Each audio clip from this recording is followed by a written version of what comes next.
Hello, this is the Watchdog, and welcome back to Fun with Watches. If watches weren't fun, you'd only need one. Today we're going to review the Pagani Desing PD1761 homage to Tissot PRX chronograph. Let's start out with the wrist check. I just realized I just passed the 2-year anniversary of Fun with Watches, and so I'm wearing my Fossil LE 1100, which was the very first review I've ever did 2 years ago. And Greg was wearing my Parnes RP Nautilus homage. Grogu said that Mando was writing a song about when he first rescued Grogu and didn't know what he was called. The chorus goes, "I've been through the desert with a force with no name." Alright, let's take a look at the watch. Once again, comes with the nicest cleaning cloth in the industry. And here it is, the PRX chronograph. I just got this watch not too long ago, but I bumped it in my rotation because I want to be able to do a comparison video with the Valgella Tissot chronograph homage that I reviewed not too long ago, which was a pretty good watch too. The PRX has been a smash hit for Tissot, combining nice integrated bracelet design with affordability. They started out with Quartz 3-handers and eventually released Power 80 automatics and then recently automatic chronographs. They bypass quartz chronographs, which is somewhat surprising since Tissot makes many fine quartz chronographs. Tissot is also known for making some of the most affordable Swiss automatic chronographs, but their PRX chronograph has a MSRP of a whopping $825 American dollars. There still doesn't seem to be an affordable automatic chronograph for the AliExpress homage company, so this watch is powered by the Seiko VK63 Mecha Quartz movement, which gives you a smooth sweeping chronograph hand that ticks 5 times a second. This is my second Pagani Desing PRX homage, as I have reviewed the Pagani PD1753 powered by the Seiko NH35A. Although that version had the case and bracelet that screened PRX, the dial was rather unique. This PD1761 screams PRX just about everywhere. There are 2 other colorways, a reverse panda and a blue. The watch is 37.9 millimeters at the bezel and 40.1 millimeters if you measure at the case. 45.1 millimeters lug to lug if you measure at the actual lugs here. 51.1 millimeters at the fixed end links. It's only 11.3 millimeters thick, which is a pretty good thickness. And the lug width does not apply, but it's 27 millimeters wide at the end links and 20 millimeters at the clasp. And it weighs 137 grams on the supplied solid steel bracelet with 3 links removed. The bezel is brushed on the top and polished on the sides. And then we have the dial. The dial is a silver color, not really a white. It looks kind of like white because of the contrast, but it's silver. And then we have the Pagani Desing name and an embossed logo up top. And then it says Japan movement on the bottom. No mention of the water resistance, but you get 100.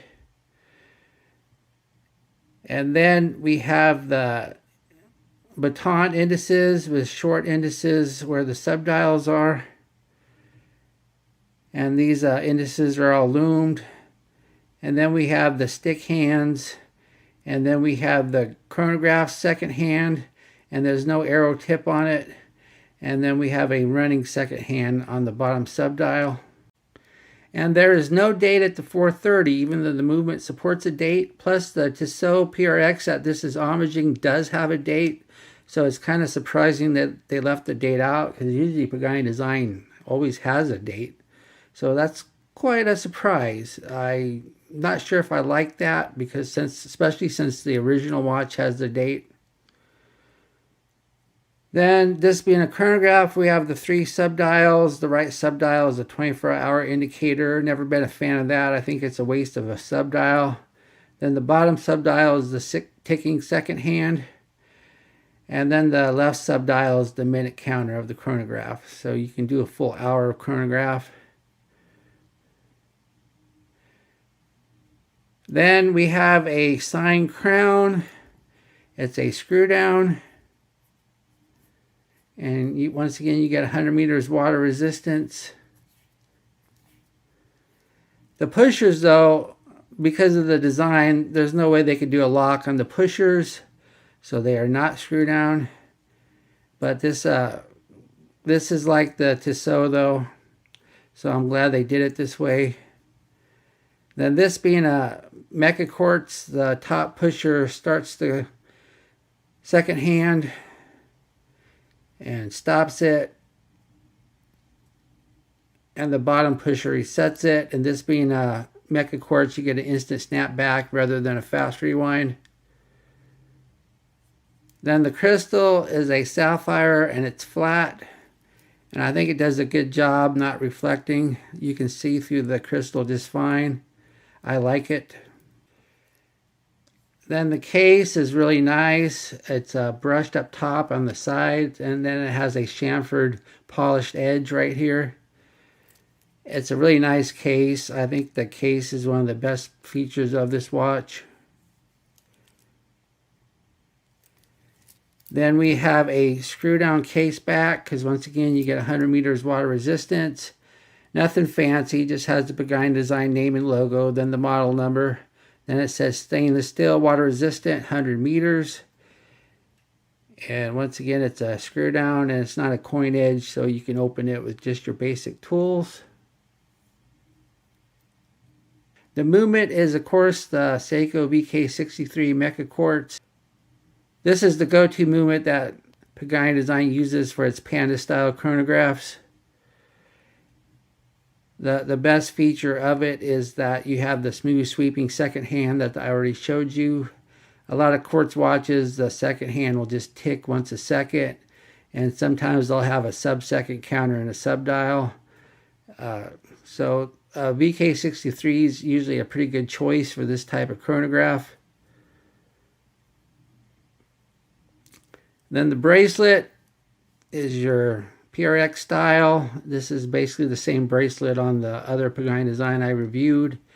And one feature though that's just kind of odd, and it seems to do it on most PRX homages, is the end links are fixed. They do not articulate, even though you can see that they should, but they don't. Then this has push pins rather than screw pins for adjusting. I'm glad it has push pins. I have a Pagani Design Nautilus homage, and it has screw pins, and I didn't realize it, and I broke a couple tools trying to push the pins out. The best thing I like about push pins is I never have to worry about them falling out. Screw pins, sometimes they'll work loose on you. Then we have a butterfly clasp, and it's signed Pagani Design. It's a good butterfly clasp. It has push button rather than friction. And one thing though, there are no half links, so there's no micro adjusting. But these links are fairly short, so you should still be able to get a pretty good fit without half links. Here's the watch on my 7.5-inch wrist. I had to remove 3 links to make it fit, so you should be able to wear this if you have about an 8 1/4. But it's a nice looking watch, wears nice and flat, and it's not too heavy, but it has enough presence that it doesn't feel like it's not there. So it feels substantial, but not too heavy. I like it. It looks really nice. And of course, since it has a integrated bracelet, I will not be showing it to you on other bracelets or straps. Here we are in the loom room. You are never going to get great loom with a Pagani Design, but sometimes you can get decent loom. The biggest problem is usually the hands fade before the indices. As we speed up the time, we see this as yet another Pagani Design with bad loom, made even worse by the fact that the hands fade before the indices. What do I like about this watch? Well, I really like the looks. It's a very nice looking watch. I like this PRX style bracelet. I think they did a really good job with it. And I really like this case. Nice, good brushwork, chamfered edge, nice and thin. What are my gripes and groans? No date, even though the Tissot has a date. Really bad loom. And these fixed end links. I don't understand why they can't make articulating end links. Do I recommend this watch? Yes, this watch looks and wears great. It looks more like a PRX than the automatic version. And unlike the automatic, you don't have to set it every time you want to wear it. So yeah, I think this is a great choice if you want a PRX style watch. And I think Pagani Design makes a really good one, as long as you don't need good lume. Well, thank you for watching my review of the Pagani Design PD1761, homage to Tissot PRX chronograph, and I will be back with another review or unboxing. And oh yeah, also I'm going to do a comparison video comparing this with the Valgella. Be sure and like and subscribe to my channel. Bye.